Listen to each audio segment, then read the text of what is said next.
Programang ito ay rated SPG. Striktong patnubay at gabay ng magulang ang kailangan. Maaaring may masiselang tema, lengguwahe, karahasan, sexual, horror o droga na hindi angkop sa mga bata. Mga kapamilya, narito ang mga dapat nating abangan sa FPJ's Batang Quiapo. Talagang mananagot itong si Marcelo kay Don Facundo kapag hindi niya naisama si Tanggol sa mansyon. Malaki nga ang pagsisisi ni Marcelo kung bakit niya pa tinulungang makalaya itong si Tanggol dahil buong akala nga niya ay nakuha na niya ang loob ni Tanggol. Kaya laking gulat ni Marcelo nang sinabi ni Tanggol na wala umano siyang sinabi na sasama siya dito. Ayon pa nga kay Tanggol na wala sa kanyang plano na sa kanyang paglaya nga ay may hawak sa kanya at gagamitin siya sa mga illegal na gawain.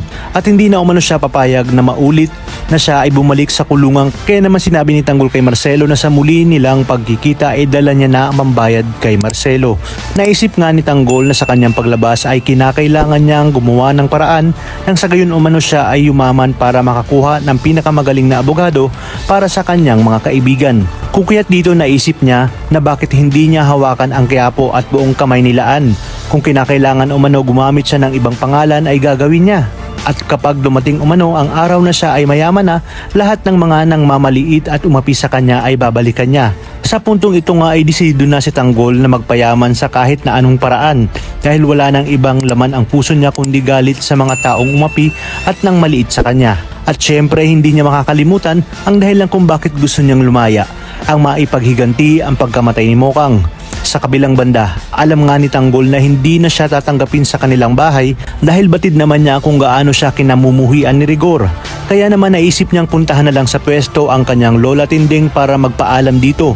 Ngunit sa kanyang pagdating sa pwesto ni Tinding ay si Roda ang kanyang naabutan at dito nalaman ni Tanggol ang ginawa ni Rigor sa kanyang lola Tinding at lolo Noy. Kaya naman mas sumiklab ang galit ng ating bida sa kanyang tatay-tataya na si Rigor.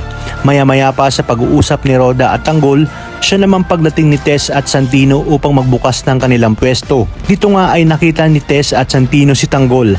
Pinigilan nga ni Tess si Santino na magsumbong kay Tanggol. Ngunit huli na dahil nasabi na ni Roda kay Tanggol ang kawalang hiya ang ginawa ni Rigor sa kanyang lola Tinding.